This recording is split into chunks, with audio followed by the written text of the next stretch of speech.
Sem dúvida, não podemos cobrir a amplitude dos versículos que existem no Antigo Testamento sobre Baal. Observando um pouco mais detalhado, notamos que esse ser se torna um grande protagonista no livro dos Juízes e durante o tempo dos reis, quando Israel parecia se sucumbir a esse deus pagão. Quando lemos as Escrituras, vemos o nome Baal, que não tem uma boa conotação. Parece-me que não podemos folhear nem 2 páginas das Escrituras sem que Deus condene a adoração a esse Deus. Mas o que as Escrituras têm a dizer sobre esse ser enigmático que a Bíblia relata? Por que o Eterno repreende tanto a nação de Israel sobre esse ser? O que as Escrituras diz? Vem comigo nessa história.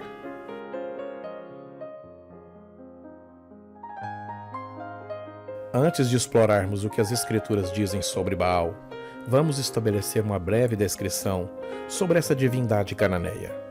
Há cerca de 4.000 anos atrás, os cananeus eram um povo que dominava parte do Oriente Médio e viviam em cidades que hoje correspondem ao Líbano, Israel, Jordânia e Síria. Uma das fontes é o Antigo Testamento, que afirma que as cidades dos cananeus foram exterminadas pelos israelitas após o êxodo do Egito. Os cananeus são mencionados mais de 150 vezes nas Escrituras. Eles eram um povo perverso e extremamente idólatras, que descendeu do neto de Noé, Canaã, a qual era filho de Cã. Gênesis capítulo 9, versículo 18. Canaã foi amaldiçoado por causa do pecado dele e de seu pai contra Noé. Em algumas passagens, os cananeus referem-se especificamente aos povos das terras baixas e planícies de Canaã. Em outras passagens, cananeus é usado mais amplamente para se referir a todos os habitantes daquela terra, inclusive os heveus, gigazeus, jebuseus, os amorreus, os hititas e os perizeus. Conhecidos nas Escrituras pelas suas crueldades e perversidades, os cananeus também foi uma nação extremamente idólatra, várias vezes relatada nas Escrituras, e uma de suas divindades era Baal. Baal era uma divindade cananeia e fenícia, filho do deus El.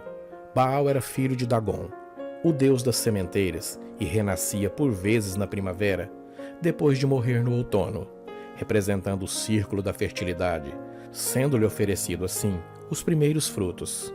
Como essa divindade estava associada à fecundidade, era acompanhada normalmente pela deusa da sensualidade, Astarte ou Astarote. Em achados arqueológicos, Baal tomou a forma de um touro ou carneiro e teve associações com a fertilidade. Seu nome é um apelativo semítico comum, que significa Senhor, que é usado como um nome próprio para o deus da tempestade. Em antigos textos do Oriente, que datam do final do 3º milênio a.C.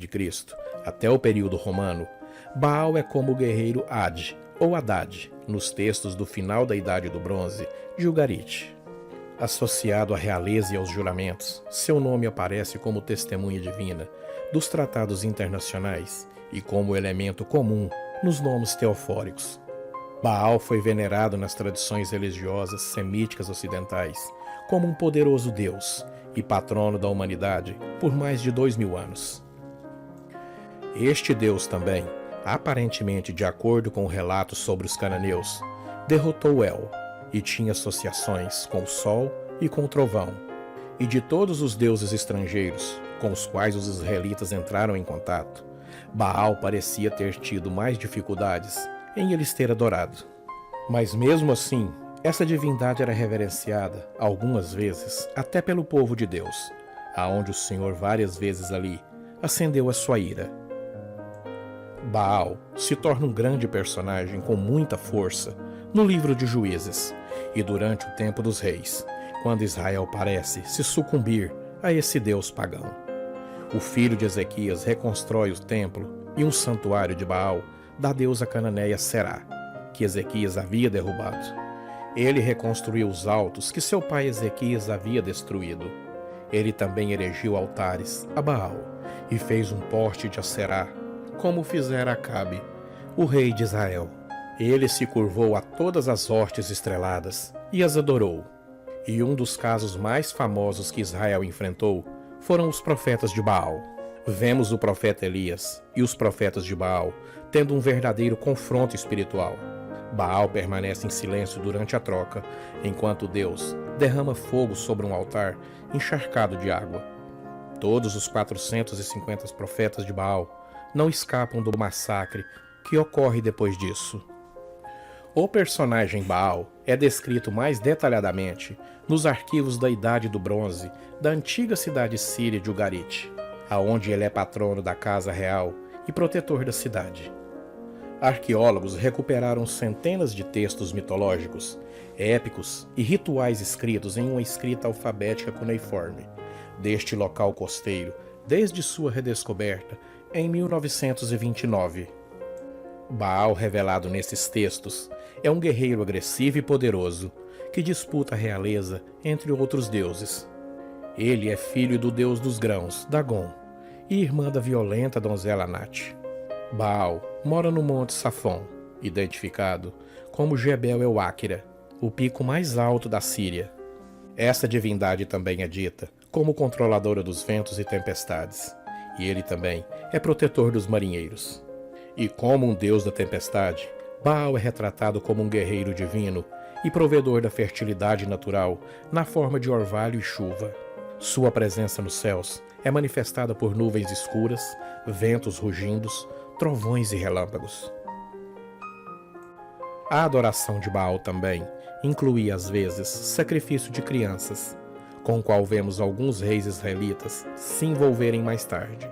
Por um tempo, Salomão parece ter se envolvido com essa divindade. Apesar dos esforços do Senhor para dissuadi-los, os israelitas se envolveram um pouco demais com a cultura cananeia e adotaram suas práticas, incluindo a adoração a Baal. Certos textos semíticos ocidentais identificam Baal como líder dos Refaíns.